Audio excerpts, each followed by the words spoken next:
Aujourd'hui, pas d'analyse d'un article mais de 2 articles. On va parler d'une notion qui fait parler beaucoup d'elle en entreprise et beaucoup moins en cours de psychologie, le grit.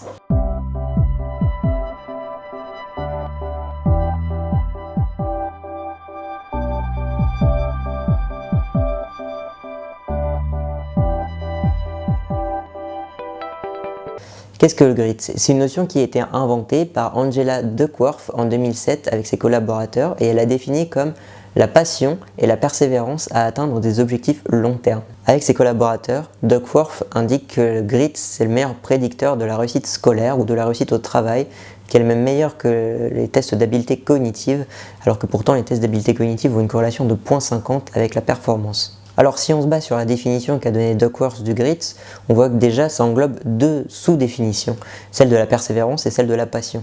La persévérance et la passion à atteindre des objectifs long terme, c'est déjà une double définition, celle de la persévérance et celle de la passion. Et donc on va indiquer 2 sous-facettes au grit, celle de la persévérance à l'effort et celle de la persistance de l'intérêt. D'après Duckworth, les 2 contribueraient à la réussite parce que dans la maîtrise, on va passer par de nombreux échecs et il va falloir persévérer pour réussir malgré tous ces échecs. Et de même, la consistance, ça permet de passer des heures sur le même sujet, à apprendre en boucle jusqu'à maîtriser le sujet et ça aussi, ça va être nécessaire au succès. Donc, d'un point de vue théorique, on va avoir une notion générale, le grit, et 2 sous-notions, la persévérance et la consistance.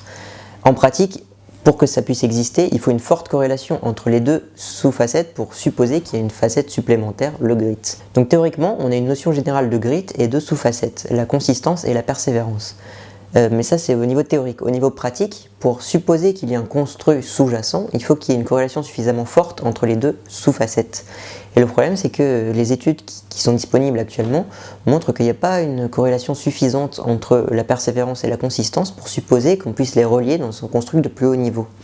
Donc ça se trouve, le grit n'existerait même pas. Et ça, c'est le premier objectif de la première étude que l'on va voir ensemble, de Crédé et ses collaborateurs de 2016, c'est de tester ces corrélations à travers une méta-analyse. Le deuxième objectif de ces chercheurs, c'est de vérifier l'assertion des créateurs du grit concernant la relation entre le grit et la performance et le succès. C'est d'autant plus important que les premiers auteurs ont indiqué que la relation était supérieure à 50%, alors que les études postérieures qui ont suivi indiquent plutôt une relation de 20%, c'est-à-dire une relation assez faible. En plus de ça, très récemment, de nombreux chercheurs mesurent des constructs qui sont très proches de la persistance ou de la consistance. Par exemple, la proactivité, l'assiduité, le besoin de réussite, la conscienciosité, le contrôle de soi, l'ordre. Il y a plein de similarités conceptuelles entre tous ces facteurs qui amènent un risque qu'on appelle l'erreur de nomination. C'est que 2 choses sont différentes tout simplement parce qu'on les a nommées de manière différente, mais quand on les mesure, c'est la même chose. Par exemple, si je pose la définition suivante, la capacité de commencer une tâche et de la continuer jusqu'à la fin en évitant la distraction et l'ennui. Ou si je pose la définition suivante, le besoin de réussite personnelle, d'avoir un sens et une direction. La première pourrait correspondre à celle de la persévérance et la deuxième de la consistance. Le problème, c'est que ce sont tous les 2 des définitions de la conscienciosité et pas du grit. Et le grit, ça se mesure avec des systèmes très semblables à celui de la conscienciosité. Par exemple, je suis quelqu'un qui travaille dur, c'est très proche de je travaille dur. Et de même, je finis tout ce que j'entreprends, c'est très similaire à je réussis tout ce que je planifie. Et de manière générale, le grit, que ce soit de la manière dont on le mesure ou de la manière dont on le définit, c'est très proche de la conscienciosité. Et donc il y a un doute sur le fait que ce soit tout simplement 2 choses différentes. Et les études précédentes trouvent des corrélations de plus de 90% entre les 2, et ça va même jusqu'à 98%, soit quasiment identique entre les 2 échelles. Sur la base de cette définition, les auteurs ont trouvé 778 articles qu'ils ont ensuite sélectionnés, et ils n'ont gardé que 73, qui correspond à 66 800 participants. Qu'ont-ils trouvé ?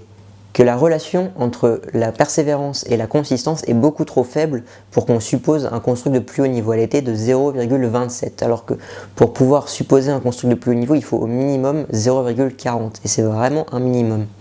Ensuite, ils ont trouvé que le grit n'était pas un bon prédicteur de la performance. Dans les sous-facettes, il n'y a que la persévérance qui était un bon prédicteur de la performance, et il ne prédisait qu'entre 20 et 25% de la performance, qui est beaucoup plus faible qu'annoncé, que les 50% qui étaient annoncés au départ. Enfin, ils ont trouvé que la relation entre le grit et la conscienciosité était extrêmement élevée, de plus de 84, ce qui peut faire penser que le grit, qui a été donc découvert en 2007, ne pourrait être tout simplement qu'une nouvelle manière de parler de la conscienciosité qui avait été définie par Costa et McRae en 1992. La deuxième étude qui nous intéresse, elle va justement continuer cette première étude en allant plus loin et essayer de comprendre les relations entre le grit et la conscienciosité. Mais d'abord, qu'est-ce que la conscienciosité ? Les auteurs partent de la définition de la conscienciosité pour la relier au grit. Il voit la conscienciosité comme une hiérarchie en 3 étapes avec au final 6 dimensions. Industriousness, que l'on peut traduire par assiduité, l'ordre, le contrôle de soi, le traditionnalisme, la responsabilité et la vertu. Ce sont ces dimensions qui sont traditionnellement utilisées dans le néo-PIR, le questionnaire de personnalité. Les auteurs ont fait 2 études avec au final plus de 900 participants et je vous montre rapidement les résultats et ce que ça donne. Alors, en haut on trouve le grit et à gauche la conscienciosité. On voit en bleu que la persévérance est fortement corrélée à la conscienciosité. En rouge on voit que la consistance elle est un peu moins, et en jaune on voit que le grit, le construit global, est fortement corrélé, et enfin en vert on voit que l'ambition et la discipline personnelle sont très fortement corrélées avec les 3. Qu'est-ce que ça signifie? Eh bien, ça signifie que le grit et la persévérance sont parfaitement identiques à la conscienciosité proactive et que la consistance est presque identique à la conscienciosité de manière générale. Et en conclusion, les auteurs indiquent que effectivement, le grit c'est un mauvais label, c'est inutile en psychologie et ça propose une labellisation redondante de facteurs et d'échelles qui sont déjà existants. Alors si on essaie de rassembler les résultats de ces 2 études, qu'est-ce qu'on a découvert au final? Et bien premièrement, le grit ça ne peut pas exister en tant que tel parce que les corrélations entre les 2 sous-facettes, les 2 sous-dimensions ne sont pas assez importantes pour que le grit puisse exister. Ensuite, il ne prédit pas bien le succès et la performance, contrairement à ce qui avait été annoncé. Et enfin, il est trop semblable à la conscienciosité pour être vraiment distinct. Il mesure la même chose et est donc inutile.